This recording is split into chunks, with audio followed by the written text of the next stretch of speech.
Sunday night Late Show. My next guest is no stranger to the Ed Sullivan Theater. Thanks again to President Barack Obama. Go on sale for the Obama Presidential Center tomorrow morning, and it opens on June 19th. There's a strange kind of ending that doesn't make sense on paper.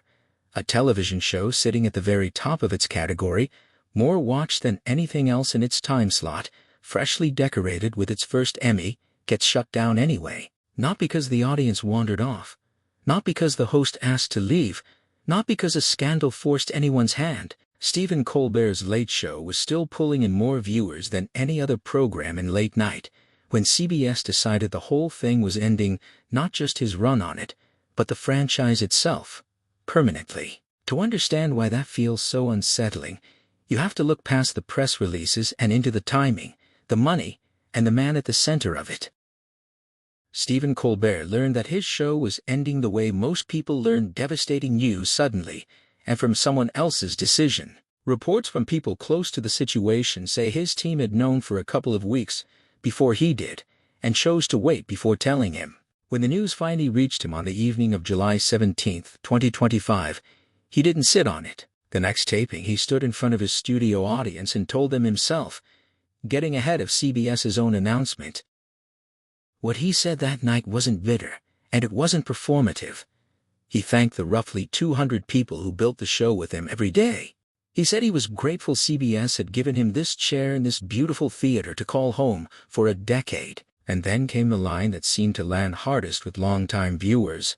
This wasn't a case of him being swapped out for someone new. The show itself, the Late Show brand that had lived on CBS since 1993, was simply going away. Nobody was inheriting the job. It would just stop existing. That distinction matters more than it might seem. Hosts leave shows all the time, sometimes by choice, sometimes not, and a new face steps into the same chair a few months later. That's not what happened here. CBS wasn't replacing Colbert.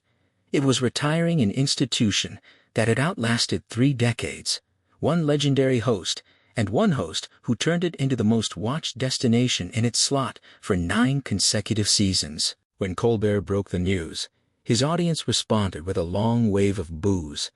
He didn't try to talk them out of that reaction. He told them simply that he felt exactly the same way they did. There's something worth sitting with in how he chose to deliver that news. He didn't wait for a producer to shape the message, and he didn't let the network control the narrative. He walked out under the same lights.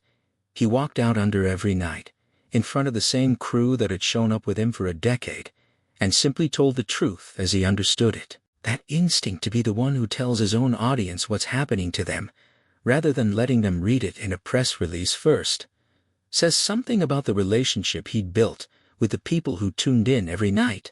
It wasn't a transactional relationship built on ratings alone. It was closer to a nightly appointment that a lot of people had quietly built into their lives, and he seemed to understand that ending it required him to show up and say so in person. It's also worth noting how unusual the entire sequence of events was from a corporate communications standpoint. Networks typically control the timing of bad news with military precision, choosing quiet news days, coordinating statements, and getting ahead of leaks. Colbert scrambled that plan entirely by going public himself less than a day after finding out. Whether that was a calculated move to control the story, or simply an instinct to be honest with the people who trusted him, the effect was the same. The audience heard it from him first, in his own words, with his own framing, before CBS ever issued a single sentence of corporate language about financial decisions and challenging backdrops. Here's where the story gets complicated, and where a lot of people who watch television for a living started asking harder questions. Just days before CBS made its announcement, Paramount, the parent company that owns CBS, agreed to pay Donald Trump $16 million to settle a lawsuit he had filed. Trump's claim centered on how 60 Minutes had edited an interview with Kamala Harris during the 2024 presidential campaign. Colbert didn't let that settlement pass without comment. On air, he described the payout in blunt terms, suggesting it looked less like a legal settlement and more like a payoff language strong enough that it made headlines of its own. 3 days after he said it, CBS announced The Late Show was ending. CBS has been consistent in its public statements. This was, in the network's own words, purely a financial decision against a challenging backdrop in late night, with no connection to the show's content, its performance, or anything happening inside Paramount. But the timing was hard for a lot of people to look past, especially given what else was happening at the company at that exact moment. Paramount was in the middle of finalizing a merger with Skydance Media, a deal that needed sign-off from the Federal Communications Commission, a commission whose chairman had already sent pointed warnings to late-night programs about equal-time broadcast obligations. The FCC approved that merger not long after Colbert's cancellation became official. Reactions from Washington were swift. Senator Elizabeth Warren called publicly for transparency about whether political pressure played any role in the decision. The Writers Guild of America pushed for New York's Attorney General to look into whether the cancellation amounted to the kind of favor currying that tends to benefit whoever holds power at the moment. None of that constitutes proof of anything. But it explains why so many people inside and outside the industry weren't satisfied with the purely financial explanation, even while acknowledging that the financial pressures were real. Trump, for his part, didn't hide his satisfaction. He posted on social media that he was thrilled about Colbert's exit, criticized his talent along the way, and predicted seemingly unprompted that Jimmy Kimmel would be the next host shown the door. Colbert's response, delivered on his own show, was about as direct as anything he'd said in 11 years behind that desk. He told his audience the gloves were off, and then followed through with a monologue that left little room for interpretation. It's worth pointing out how rare that kind of directness actually is inside a corporate media structure. Late-night hosts work for the same networks they sometimes have to criticize, which usually produces a fairly careful, hedged version of commentary, pointed enough to land a laugh, vague enough to avoid a phone call from legal or corporate communications the next morning. Colbert's decision to call the settlement something close to a bribe on the air on the very network whose parent company had just written that check wasn't the safe move. It was the kind of statement that tends to have consequences, and within 72 hours it did. Nobody can prove a direct causal line between that monologue and the cancellation announcement that followed it, and CBS has never conceded one. But the sequence of events is not exactly subtle, and plenty of seasoned television executives have said privately that timing like that doesn't happen by accident in an industry built around calculated messaging. There's also the matter of what didn't happen. If this truly were purely a financial decision, the kind of announcement that gets planned weeks or months in advance with careful internal review, it's fair to ask why it arrived so abruptly, 3 days after a very specific, very public criticism of the company's own parent. Financial decisions of that magnitude ending a franchise that had existed for over 3 decades typically involve extensive internal modeling, executive sign-off across multiple layers of a media conglomerate, and a communications rollout built around minimizing backlash. What actually happened looked more like a fast, almost reactive decision made and communicated within days, rather than the deliberate months-long process such a significant move would usually require. It would be a mistake to treat this purely as a political story and ignore the financial one, because the financial one is genuinely significant. Sources close to CBS pegged the show's annual losses somewhere around $40 million, though later reporting suggested that figure was inflated, and the real number was closer to $30 million. Either way, that's a serious amount of money for a network to keep absorbing, especially in a television category that has been quietly shrinking for years. Late night as a business has been under strain for a long time. Audiences have fragmented across streaming platforms. Advertisers have shifted their spending toward digital formats.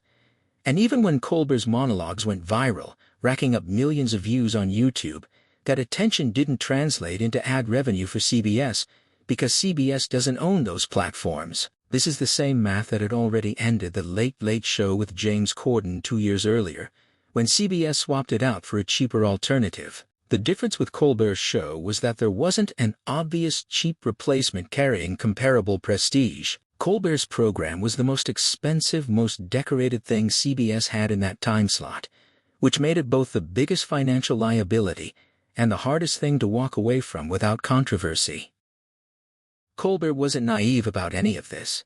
He had served as an executive producer on After Midnight, the show that replaced Corden's program, so he'd seen up close just how thin the margins in late night had become. But even people close to the show noted that the speed of the decision and the fact that he wasn't given a real opportunity to propose cuts or restructuring before the axe fell suggested the financial explanation, true as it might have been, wasn't the entire picture. CBS eventually announced its replacement for the 11:35 slot, a comedy game show from Byron Allen called Comics Unleashed, built specifically to avoid political material altogether. There's also a detail that complicates the purely financial framing even further. Colbert has pointed out that in 2023, less than 2 years before the cancellation, CBS had offered him a 5-year contract renewal. He chose a 3-year extension instead. That's not the behavior of a network trying to quietly wind down a show it considers unsustainable. It's the behavior of a network that, at least at one point, wanted him around for the long haul. Think about what that timeline actually implies. Somewhere between offering a 5-year extension and pulling the plug entirely, something changed CBS's calculus dramatically enough to abandon a franchise it had just tried to lock in for half a decade. Media economics can shift quickly, and it's entirely possible that the late-night advertising collapse accelerated faster than anyone at the network anticipated in 2023. But it's also possible, and this is the version a lot of industry veterans found more plausible, that the financial pressure had been building steadily and predictably for years, the kind of slow decline executives track quarter by quarter, and what actually flipped the decision from manage the decline to end it now wasn't a sudden financial cliff. It was a political and reputational calculation that had nothing to do with spreadsheets at all. The Writers Guild's push for an Attorney General investigation zeroed in on exactly this ambiguity. Their argument wasn't that CBS definitely lied about the finances, the losses were almost certainly real. Their argument was that a company doesn't need to lie about its numbers to still be using them as convenient cover for a decision made for entirely different reasons. A struggling business unit gives you plausible deniability. It gives you a headline that sounds boring and defensible instead of one that sounds like censorship. Whether or not that's what happened here, the mere fact that the explanation was so convenient, arriving at such a convenient moment, is why so many members of Congress, media watchdogs, and Colbert's own peers in the industry weren't willing to simply take CBS's statement at face value. To understand how Colbert became the kind of host who could hold a room through something like this, it helps to go back to where his sense of humor actually came from, and it isn't a light-hearted origin story. When he was 10 years old, his father and 2 of his brothers were killed in the crash of Eastern Airlines Flight 212, which went down near Charlotte, North Carolina, in September of 1974. Colbert was the youngest of 11 children. In a single afternoon, his family was permanently reshaped. He's talked about that loss over the years, but never in a way that seemed to be asking for sympathy. He's described how his mother modeled a particular way of surviving grief, one where you're allowed to be broken by it, but you don't let it curdle into bitterness. He's also spoken about going through a genuine crisis of faith as a young man, identifying as an atheist around age 22 before finding his way back to Catholicism through what he's called a chance encounter with a stranger. Those aren't the biographical footnotes of someone who fell into comedy because it looked fun. They're the formative experiences of someone who learned, early and painfully, how to hold something devastating with just enough distance to examine it, which happens to be close to the definition of what good satire actually requires. His path into the industry ran through Hampton-Sydney College in Virginia before he transferred to Northwestern University, where he earned a theater degree in 1986. From there, he moved to Chicago and joined the Second City Improv Troupe, where he met Amy Sedaris and Paul Dinello, 2 collaborators who would shape years of his creative output. Together they made Exit 57 for Comedy Central in the mid-90s, a sketch show that picked up several Cable Ace nomination nods during its run. Improv as a craft teaches a very particular discipline. You have to stay present, accept what's happening around you, and build something coherent out of chaos in real time, without the safety net of a script to fall back on. It's not hard to draw a line between that training and the version of Colbert who spent 11 years hosting live television, absorbing breaking news in the middle of a taping, and turning it into a coherent monologue within hours. The skill of finding the shape of a joke inside something unplanned and often unpleasant isn't something that gets taught in a classroom. It gets built through repetition, in small rooms, in front of small audiences, long before anyone is watching from a national stage. That period in Chicago also shaped his sense of collaboration. The people he came up with in the improv scene, Sedaris, Dinello, and later the wider circle of comedians who cycled through Second City and its offshoots, became a kind of extended creative family that reappeared throughout his career. It's part of why The Late Show always felt less like a solo vehicle and more like an ensemble operation, with recurring bits, running characters, and a genuine sense of camaraderie among the writers and performers who worked alongside him. That ensemble instinct is also part of why the final stretch of episodes leaned so heavily on the people who'd been part of his career at every stage, not just celebrity guests booked for ratings, but actual collaborators showing up because they wanted to be there. He actually tried early on to land a writing job at Letterman's Late Show, the very show he'd eventually inherit, and didn't get it. Instead, he found his way to The Daily Show in 1997, initially on a trial basis, after a producer named Madeline Smithberg decided to take a chance on him. He went on to become the longest-serving correspondent in that show's history, which set the stage for everything that followed. When Colbert took over the Late Show chair from David Letterman in September of 2015, skepticism was the dominant reaction.